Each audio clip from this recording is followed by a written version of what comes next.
Hello my dear friends, you're in the Military Summary channel. In this video we're going to discuss the most important events that took place during the previous 12 hours. We have a lot of very interesting updates, so let's start.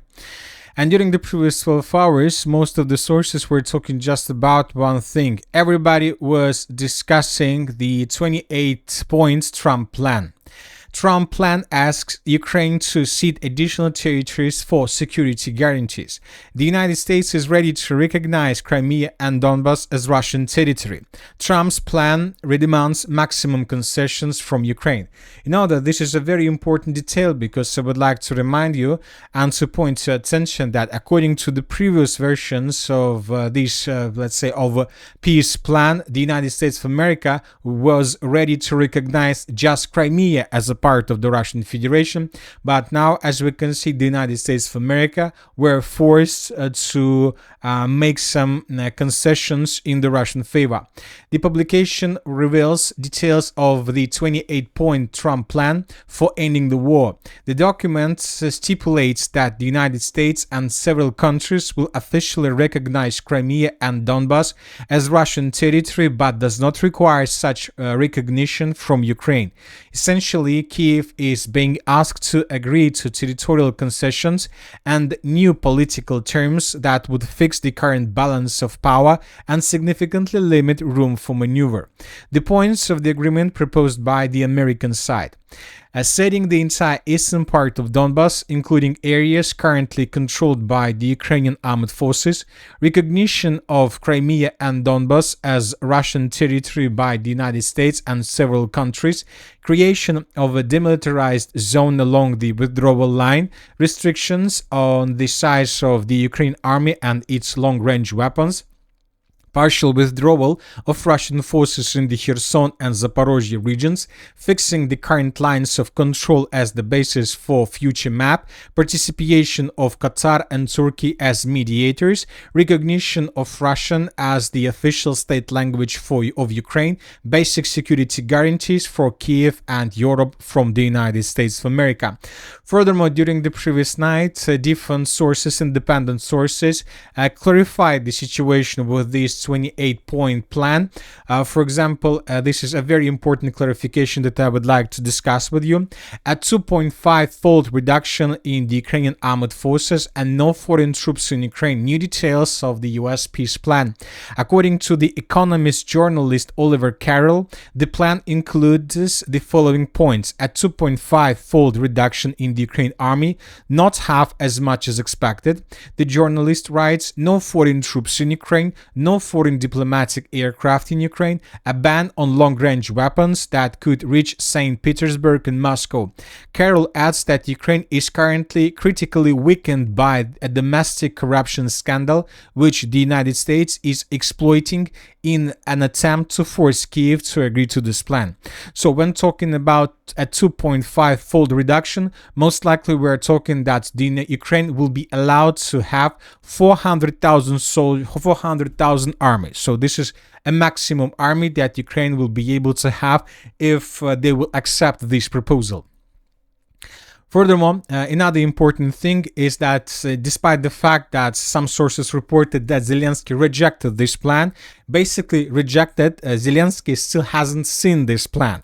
According to information we have, yesterday Zelensky was in Turkey. He had a meeting with the president of Turkey, Erdogan. He was planning to have a meeting with Witkoff, but in the last moment, Witkoff cancelled his meeting with Zelensky due to corruption scandals.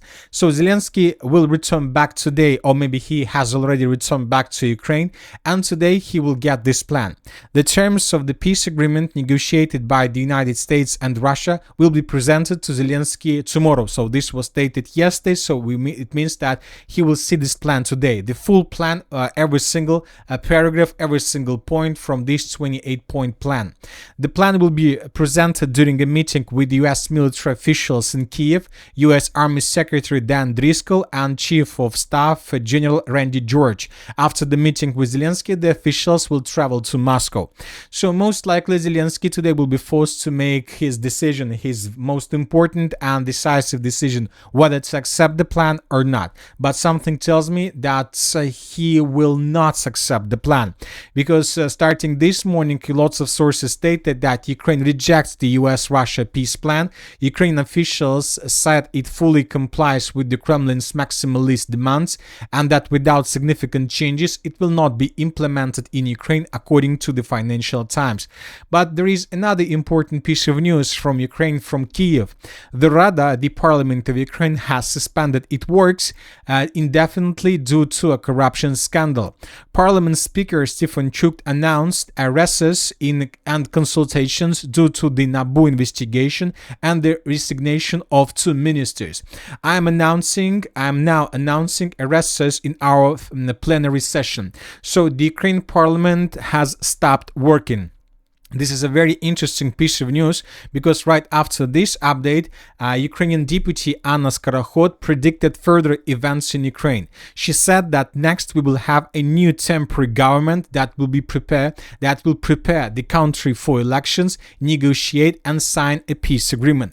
So it seems that from one side, Zelensky most likely is going to reject this peace plan, but it seems that currently everything works without him. So it seems that starting of today, nobody is going to count his opinion, nobody is going to listen to him. The Verkhovna Rada stopped working, and now we see that most likely the Ukraine parliament is being prepared to create new coalitions, new parliament, and new government that will do everything necessary with the purpose to settle the conflict with the Russian Federation. But you know that, of course, we can talk a lot about these political statements, about these political things, but we always must remember that there are still a lot of soldiers from the Ukrainian side along the line of combat contact who will never accept any agreements with the Russian Federation, and who will fight with Russia until the borders of 1991. So which means that Zelensky is not the only, let's say, problem for the United States of America. They still have to find a solution how to handle with these forces along the line of combat contact. And there are a lots of soldiers who still believes that Ukraine can win, and that Ukraine can continue fighting with the Russian Federation. Anyway, let's wait and see what is going to be next. Today is a very difficult day for Zelensky. He must make this decision, and we'll see what kind of decision he is going to make today. Now let's discuss the situation on the ground, and first let's talk about the Zaporozhye direction.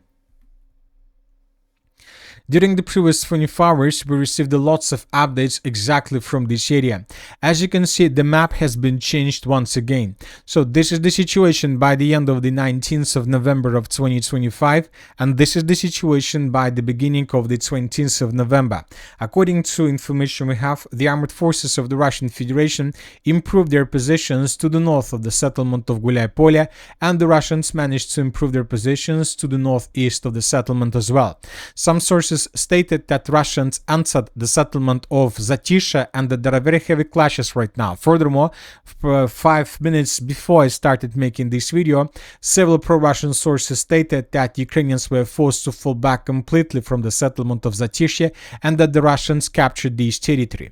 Furthermore, also 5 minutes before I started making this video, very reliable pro-Russian sources stated that the village of Veselye was also captured by the armed forces of the Russian Federation. So the Zaporozhye front line collapses, and most likely in coming days or weeks we're gonna start watching the battle for the city of Gulyai-Polye. Very heavy battle between Russians and the Ukrainians if Zelensky doesn't accept the peace proposal today. And if he rejects, we need to understand that the next peace proposal would be much worse in comparison with the current one. Now let's discuss the situation in the Pokrovsk direction. During the previous 12 hours, the Russians improved their positions once again. So this is the situation by the end of the 19th of November of 2025, and this is the situation by the beginning of the 20th of November. The armed forces of the Russian Federation improved their positions along M30 and L525 road in the direction of the settlement of Grishina. Furthermore, the Russians secured several positions on the most most northern part of the settlement. So currently we can say that maybe even in coming hours the Ukrainians will lose their last square kilometers of the city of Pokrovsk, and the Minister of Defense of the Russian Federation will announce that the city was completely captured by the armed forces of the Russian Federation. As of the 20th of November of 2025, there are still lots of Ukrainians, lots of pockets of resistance across the city that the Russians are trying to secure and to clear. Ukrainians most likely have no chances for successful evacuation from this area. Furthermore, according to neutral mappers, the armed forces of the Russian Federation during the previous 12 hours improved their positions in the southern part of the city of Mirnograd, and Russians improved their positions in the northeastern part of the city. Basically, the Russians are about to finish the battle for the northern Mirnograd citadel. So the news is tightening around Ukrainian positions, making it almost completely impossible for successful resolving of this situation. Now let's talk about the Sivers direction. During the previous 12 hours, we haven't received almost anything from the city of Siversk. Several Western analytics stated that the situation in this area is critical, that the Russians managed to break through defense that Ukrainians have been holding since the beginning of 2022. Now up to 25% of the city of Siversk is under control of the armed forces of the Russian Federation, and the Russians continue advancing further in the northern and the northwestern directions. At the same time, lots of interesting updates we received from the area and from the line between the cities of Lyman and Yampol. So this is the map by the end of the 19th of November, and this is the map by the beginning of the 20th of November.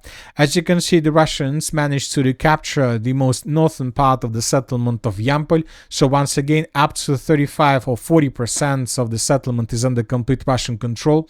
Furthermore, the Russians managed to capture a stronghold along the 0513 road. This stronghold is currently under control of the armed forces of the Russian Federation, and the most important is that first sabotage and reconnaissance group of the armed forces of the Russian Federation were discovered and spotted on the territory of the city of Yampol, of Lyman itself. So this video was published by pro-Ukrainian sources, and here we can see how Ukrainians were attacking positions of the armed forces of the Russian Federation on the territory of the settlement. So in this very episode, we can see a Russian soldier that left this building right before Ukrainians attacked this building with FPV drones. So just on this scene, we can see two Russian soldiers that were trying to change their positions under heavy fire from Ukrainian drones. This episode took place exactly in this area. So based on this video, we came to conclusion that Russians entered the city of Lyman and that there are very heavy clashes for its southeastern and the eastern parts. So which means that the Russians began advancing further in the direction of the city of Slaviansk. So a very interesting day is ahead of us, and today Ukrainian sources, Zelensky will make his final and very important decision whether to accept the terms of Russia or to reject them. And for example, the head of Ukrainian intelligence service, Budanov, stated that winter will be tough, but only Trump can stop the fighting in Ukraine. The winter will be very hard, very difficult, but Ukraine will survive this period, says the head of the main intelligence directorate. In his opinion, only Trump can stop the fighting in Ukraine. He believes that peace talks could resume in early to mid-February. So according to the intelligence service, Zelensky will reject this proposal, these demands or this ultimatum today, and war and the special military operation will continue for December, for January, and maybe only in February the parties will resume negotiation process. And that's it for the short video. Military Summary channel reminds we condemn any violence in the world. Thank you for your watching. Subscribe to my channel, put your likes, join my Patreon, and have a good day. Bye bye.